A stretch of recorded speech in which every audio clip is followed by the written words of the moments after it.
Does this sound like you? You feel less enthusiastic about your work, about your career, the way you felt like it should feel? Are you finding that your sense of purpose has drifted off course, or that it's not giving you the kind of feelings of satisfaction that it once did?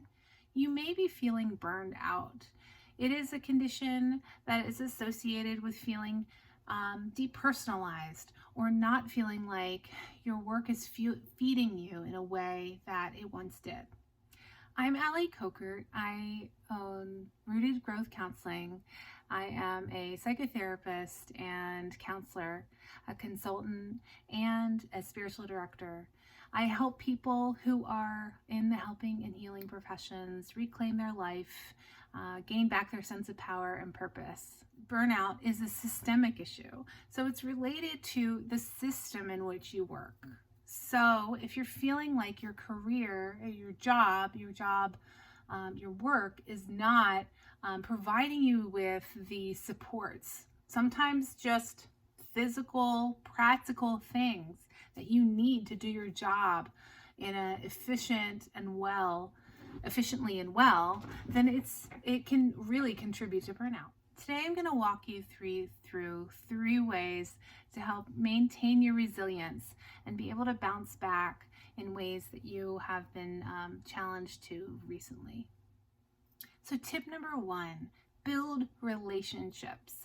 I'm talking about the safe, supportive relationships that we all need in order to sustain our resiliency in life.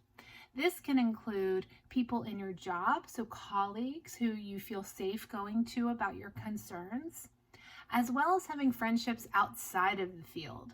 So if you're a physician, for instance, you'll want to have non-physician friends. It gives you some perspective and the ability to kind of step away from what you do and be able to manage that with more perspective. Tip number 2. Rate your stress level mindfully every day. So start your day thinking about what level of stress do I have? Do you wake up on a 1 to 10 scale and a 5? Do you wake up at a 1 and by noon you're at a 10? It's the reason is to build some self-awareness as to what is impacting your stress level. It also gives you some evidence of what you're reacting to. Sometimes we go through our days and don't realize that we're reacting to it till we come home, shut the door, and all of a sudden it's all kind of you realize that your body and your mind is really carrying the stress from the day.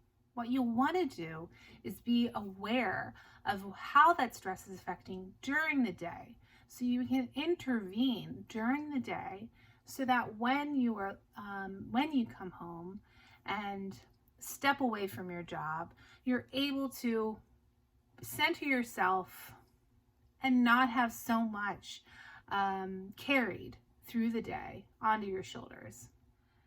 We want to make sure that you're being objective. You're being an observer of your stress level instead of getting wrapped up in it. So if you notice you are building from a 3 at 10 a.m. and 2 p.m. you're at a 10, notice that in an objective way, like you would the clouds moving through the sky. Notice it and say, wow, okay, I've moved from a 3 to 10.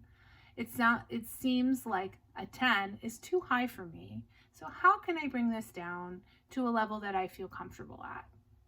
Some mindfulness techniques include belly breathing, relaxation techniques, taking a break outside, talking to a friend or a colleague, being aware of how you're feeling, and intervening in a way that makes you reduces your stress level, reduces your arousal, increases your parasympathetic nervous system that battles those stress hormones, so that you're able to kind of bring your body back down into a safe level of stress. Tip number 3, remember why you went into the work that you did. Sometimes we get to a place 5 years in, 10 years in, 20 years into your career, and you look and say, this isn't what I thought it would be. Think about what it was that brought you into the career of the helping profession that you're in. What is it that fuels you, that gives you that sense of purpose and power? And then think about what it is in your life right now that feeds that part of you. One good way of doing this is getting a journal and writing down all the positive things that have happened to you recently. So think about the grateful moments that you've had in your career, those clients or those patients that have actually gotten better and given you a thank you, or those moments of success, those times that you felt like you're actually doing the good work that you're meant to do. So the important part here is finding meaning. Is your work meaningful to you? And do you feel gratitude towards that meaning? And is there ways that you can find meaning outside of work? So nurturing ways of feeding your spirit, feeding your body, getting outside, getting exercise, going to plays, or enjoying your family, ways that really feed that place inside that reminds you that you're bigger than your career, you're bigger than your call. You are a whole being, and your vocation is just a part of that, a very important part of that, but still just a part of it. I hope these tips were helpful for you. My call is to help the helpers. So if you would like to know more, please go to my website. There's lots of information there. There's a blog there. There's resources for all different helping professions. Information on burnout prevention and resiliency. A free e-course there that you can subscribe to. You put your email in and you'll have me in your inbox for 10 whole days, each day giving you kind of tips and tricks, ways to kind of reclaim your power and purpose. Thanks so much. If you'd like to see more of these videos, go ahead and subscribe so more videos will pop up whenever I post them. Thanks so much. Take care.